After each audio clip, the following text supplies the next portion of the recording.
이대로 방학을 보내면 안 될 것 같은데? 방학이잖아. 뭐라도 해야 하지 않을까? 아, 맞다.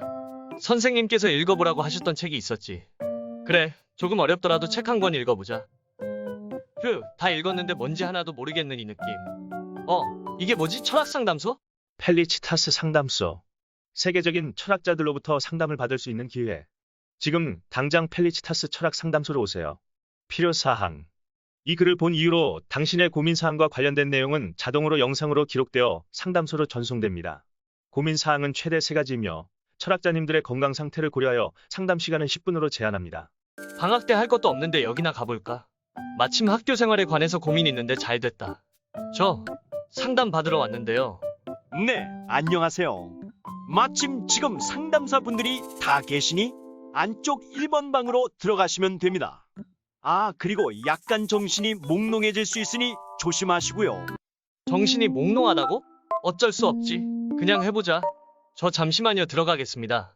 네, 들어오시면 됩니다. 안녕하세요. 오, 진짜 철학자분이신가? 네, 안녕하세요. 펠리치타스 상담소에 오신 것을 환영합니다. 일단 고민거리 3가지랑 관련 영상 한번 보도록 하겠습니다. 영상 편집은 저희 PD님이 해놓으셨을 테니 한번 볼게요. 조금 부끄럽지만 네. 오성아. 오늘이 방학 전 마지막 등교 날이지. 마침 잘 왔다. 선생님이 갑자기 일이 생겨서 가봐야 할 것 같거든. 학교에서 학급당 4명 정도 나눠주라고 문화상품권이 나왔어. 근데 쌤이 지금 급한 일이 있어서 업무 처리를 못했거든. 네가 반장이고 또 공부도 잘하니까 부탁 좀 하자. 알아서 잘 나눠줘. 어떤 기준으로 나눠야 할까? 선생님께서 직접 하시는 게 더 낫지 않을까? 그냥 같이 공부한 애들이랑 나누고 치워야지 뭐. 아닌데 또 공평하게 나눠줘야 될 거 아니야. 네, 여기서 멈추도록 할게요. 일단 저부터 멘토링을 해드리도록 하지요. 문화상품권의 본질과 목적을 알아야 합니다. 문화상품권은 사용되기 위해 만들어졌고 필요한 곳에 딱 사용되어야 한다고 생각합니다. 그래야 문화상품권의 목적에 부합하며 탁월하게 사용되었다고 할 수 있을 거니까요. 최고의 피아노는 피아니스트에게 주는 것이 정의롭듯 문화상품권을 가장 잘 사용할 수 있는 학생에게 주는 것이 맞을 듯합니다. 잠깐만요. 거기까지 합시다. 듣고 있자니 답답해서 못 듣겠네요. 네, 뭐라고요? 좀 무리하네요. 가장 잘 사용한다는 것이 무엇을 의미하는 것이죠? 사용 방법은 사람마다 다를 수 있습니다. 계속 카드만 쓰는 부모님 밑에 자란 학생은 문화상품권을 처음 사용해 볼 수도 있고요. 또 다른 학생은 꾸준히 문화상품권으로 게임에 돈을 써봐서 문화상품권에 익숙할 수도 있겠죠. 그렇다면 문화상품권은 부자인 친구가 더 잘 쓰니까 처음 사용해보는 사람에겐 기회조차 주지 말아야겠네요. 과연 이것이 정의로운가요? 아니, 그게 아니라 문화상품권의 목적이 우선이지 그것을 사용하는 사람은 뒤의 이야기입니다. 저는 아니라고 생각합니다. 저는 문화상품권을 누가 가지든 문화상품권을 나누어주는 과정이 공정한 절차에 따라 행해진다면 누구나 납득할 만한 결과를 가져온다고 생각합니다. 만약 오성이가 문화상품권을 자신의 친한 친구 한음이와 나누어 가지고 그 사실을 알리지 않았다면 공평하지 못하겠죠? 오성이와 같은 반 친구들이 학급 회의를 한다고 해봅시다. 이 문화상품권을 성적순으로 주자. 라고 하면 학생들은 자신이 받지 못할 수도 있기 때문에 거부할 것입니다. 하지만 임의적으로 뽑아서 주거나 이른바 사회현상에서는 무지의 배일 상태라 불리는 것처럼 아무도 누가 받을지 모르는 상황에서 타인을 배려하는 상황이 자연스레 만들어지도록 하는 것이 가장 공정할 것입니다. 즉 모두가 평등한 권리를 가져야 하고 오히려 성적이 상대적으로 학생에게 문화상품권을 주어 공부하고자 하는 동기를 높여야 한다는 것이지요. 그렇다면 저기요, 정말 죄송한데 저에게 남겨진 시간이 별로 없어요. 이거 10분이라면서요. 다른 고민도 있단 말이에요. 네, 알겠어요. 갑자기 저도 모르게. 네, 다음 거 보도록 하죠. 아, 배고프다. 점심 먹어야지. 아, 맞다. 학교에서 급식을 안 주지. 여름방학 때는 고3 형들이 같이 있어서 학교에 나오면 급식을 줬는데 겨울에는 안 준단 말이야. 매일 밖에 나가서 밥을 사 먹으려니까 월화수목금 5일 동안 비용이 너무 많이 들어. 왜 학교는 급식을 안 주는 거야? 야, 한음아 밥 안 먹냐? 돈도 없고 그냥 밥 좀 굶고 저녁에 집에서 먹으려고. 여름방학 때는 학교에서 급식도 먹고 애들이랑 좀 놀았는데 지금은 밖에서 사 먹어야 하는데 시간도 너무 촉박하고 돈도 많이 나가서 아무래도 고3 영향이 큰 것 같아. 고3이 졸업하니까 학교에선 수요가 적다고 점심 외주 업체랑 계약을 안 했대. 잠깐, 이게 문제라고요? 학교는 옳은 선택을 했어요. 학교는 작은 사회입니다. 사회는 행복해야지요. 지금부터 우리는 철저히 여름방학 때 고3이 있을 때, 그리고 겨울방학 고3 학생들이 빠지게 되었을 때를 비교해 볼 겁니다. 이때 학교 자습에는 여름방학에 200명의 고3 학생과 30명의 1학년, 2학년 학생, 겨울방학에 30명의 1학년, 2학년 학생만 참여합니다.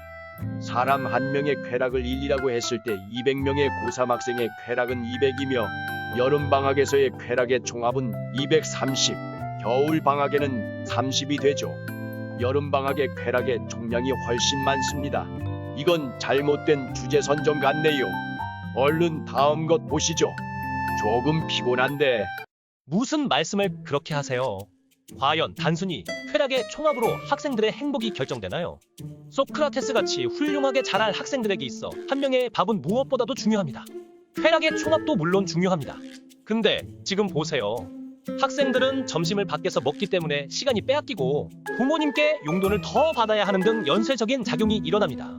단순히 먹는 것을 기준으로 쾌락을 계산하는 것을 무시할 수는 없습니다만 학생들이 밥을 먹고 더 나은 역량을 발휘할 수 있다면 그것이 훨씬 가치 있습니다. 학교는 학생들의 의견을 일축할 것이 아니라 고려해야 한다고 생각합니다. 그만 싸우세요.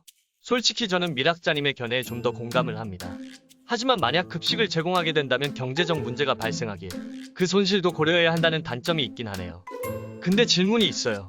가끔씩 점심을 먹고 늦을 때마다 공부할 시간이 줄어들어 기분이 묘하게 좋았던 적도 있었어요. 제 입장을 옹호해 주신 건 감사한데 저런 느낌을 가진 저는 잘못된 쾌락을 추구하는 것인가요? 좋은 질문이네요. 솔직히 인간이란 누구나 쉬기를 좋아합니다. 게으르죠. 하지만 인간의 고급 능력을 간과하셨군요. 우리 인간은 고상하게 살기를 원하며 노력하지 저급하다고 여겨지는 존재로 떨어지고 싶어하지 않아요. 오성 학생도 저 쾌락이 잘못되었다는 사실을 인지하고 있지 않습니까? 무언가 마음 한 구석이 찝찝하지요. 자신이 생각하기에 도덕적으로 어긋난 쾌락이라면 앞으로 그 상황에서 조금 더 나은 선택을 해보는 거죠. 네, 잘 이해는 안 되지만 노력해볼게요. 잘 모르겠으면 이메일 알려드릴 테니 연락주세요. 이메일은 withph.com입니다. 다음 것을 보면서 또 도와드릴 수 있으면 도와드릴게요. 오성아, 공부 열심히 하고 있니? 밥은 잘 챙겨 먹고 있지? 공부도 중요하지만 건강 챙기려면 밥 꼭꼭 먹고 다녀. 아, 밥은 안 먹었는데 엄마가 걱정하시겠지? 그냥 먹었다고 해야겠다. 네, 엄마. 밥 잘 챙겨 먹고 열심히 공부하려고 하는 중이에요. 그래? 오늘 하루도 열심히 해. 제가 오늘 처음으로 입을 열게 되는 것 같네요. 우선 저는 오성 학생처럼 부모님이 행복하시길 바라는 마음을 충분히 이해하는데요. 그러나 오성 학생이 부모님께 말씀드리는 경우에는 조금 다른 시각에서 볼 필요가 있습니다. 저는 사회 전체의 구성원의 행위를 규정할 수 있는 도덕 법칙이 있다고 생각해요. 우리는 그것을 따라서 도덕적으로 올바른 행위를 할 필요가 있습니다. 어려운 말로 하자면 정언명령, 즉 절대적으로 올바른 법칙에 따라 행동해야 하죠. 하지만 앞선 거짓말, 질투, 시기 등은 그 목적 자체가 아무리 선한 것처럼 보이더라도 무조건 해서는 안 되는 행위들입니다. 그래서 이 경우에는 부모님께 사실대로 말씀드리는 게 맞다고 생각되네요. 저는 좀 다르게 생각합니다. 앞선 상황에서도 말씀드렸듯이 저희는 최대 다수의 최대 행복, 그리고 자신의 행위로 절대적 다수의 행복을 충족시킬 수 있다면 그 행위가 행해져야 한다고 생각합니다. 오성이가 부모님께 소위 말하는 선의의 거짓말을 한 이유도 그것이 자신도 부모님을 안심시켜 드릴 수 있으니 행복하고 부모님께서도 아이가 밥을 잘 먹고 다니며 공부를 한다는 사실을 알게 되고 기분이 좋아지실 수 있음이기에 아주 올바른 행동이라고 생각합니다.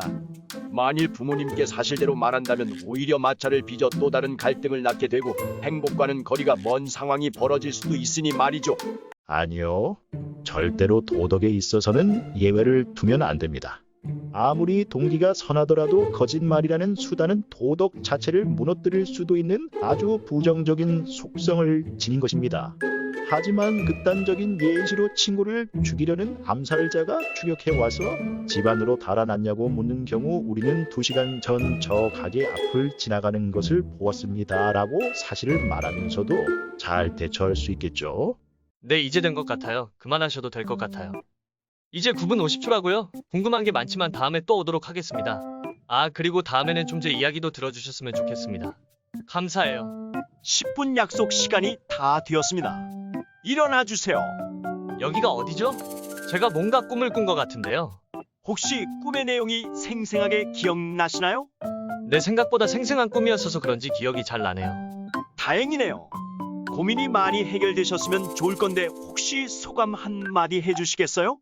먼저 정의란 무엇인가에서는 어렵지만 신기한 내용이 많았어요. 글이 잘 안 읽혀 고생을 좀 했지만 책에 나오는 사례를 보며 순간 이 사례의 당사자가 조금 부러웠어요. 자신의 상황을 철학적 내용에 기반해서 설명을 덧붙여 준다는 것이 말이죠. 근데 이제 괜찮아요. 저도 꿈에서 비슷한 경험을 한 것 같거든요. 단순히 철학이 어렵다고만 생각했지만 고전 속 인물들과 철학자들과 직접 대화를 나눠보고 이걸 실제 생활에도 적용해보니 우리 생활에서 정의와 올바름에 대해서 조금 더 알고 싶어지고 공평한 선을 실천할 수 있는 행동을 판단해 보아야겠다는 생각이 들었습니다. 네, 감사합니다. 이제 이 상담소를 나가주셔도 좋습니다.